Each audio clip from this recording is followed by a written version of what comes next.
ഈ ഒരു കേക്കിൻ്റെ വർക്ക് എന്തും എൻ്റെ ക്ലാസ്സിൽ പഠിച്ചു പോയൊരു കുഞ്ഞിൻ്റെ പാരൻ്റാണ് കേട്ടോ. അപ്പോൾ ആൾക്ക് കേക്കിനെ പറ്റി മിക്ക ധാരണ ഒന്നും ഉണ്ടായിരുന്നില്ല. അപ്പോൾ എന്നോട് എല്ലാ അഭിപ്രായവും ചോദിച്ചിട്ടിരിക്കുകയായിരുന്നു കേട്ടോ.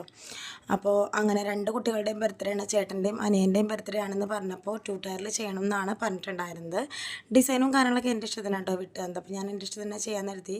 പക്ഷേ അബദ്ധങ്ങളുടെ ഒരു ഘോഷയാത്ര എന്നൊക്കെ പറയില്ല, അങ്ങനത്തെ ഒരു കേക്കായിരുന്നു കേട്ടോ ഇത്.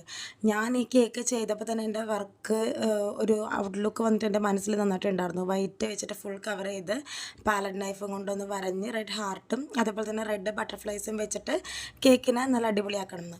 പക്ഷേ ആദ്യത്തെ അബദ്ധം പറ്റിയത് സ്റ്റാക്ക് ചെയ്തതിന് ശേഷം പാലറ്റ് നൈഫിൻ്റെ ഡിസൈൻ കൊടുക്കാൻ മറന്നുപോയി. ആദ്യം ഇങ്ങനെ ആക്കി വെച്ചു, പിന്നെ എനിക്കതിനോട് സാറ്റിസ്ഫാക്ഷൻ ഇല്ലാത്ത കാരണം റെഡ് ലൈൻ കൊടുത്തിട്ട് വീണ്ടും പാലറ്റ് നൈഫ് വെച്ച് മുകളിലേക്ക് വരച്ചിട്ട് എന്തൊക്കെയോ ചെയ്ത് റെഡ് ബട്ടർഫ്ലൈസ് ഒക്കെ വെച്ചോട്ടു. പക്ഷേ കേക്കിൻ്റെ ഫൈനൽ ലുക്ക് എനിക്ക് നല്ല ഇഷ്ടപ്പെട്ടു, കസ്റ്റമർക്ക് നല്ല ഇഷ്ടപ്പെട്ടു എന്ന് പറഞ്ഞിട്ട്. അപ്പോൾ എൻ്റെ കുഞ്ഞ് ചാനൽ ഇഷ്ടപ്പെട്ടെങ്കിൽ സബ്സ്ക്രൈബ് ചെയ്ത് സപ്പോർട്ട് ചെയ്യണേ. അപ്പോൾ ഓക്കെ, ബൈ.